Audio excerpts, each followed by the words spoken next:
عملیات ولفجر رو میبینید، کشویی رو میخواد در بیاره. به چه حالتی میشه یه میله از پشت بذارین ضربه بزنین، اینجوری ضربه نزنین تو کشویی؟ کار منو زیاد میکنی ها.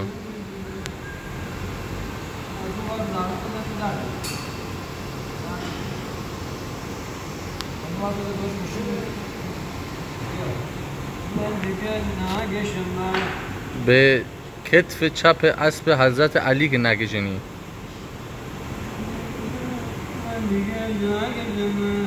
ای بابا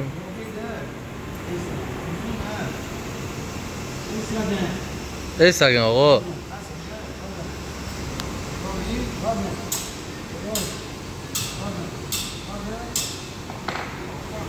من میگم اولش باید توف میزدین ها، خودتون گوش نمیدین.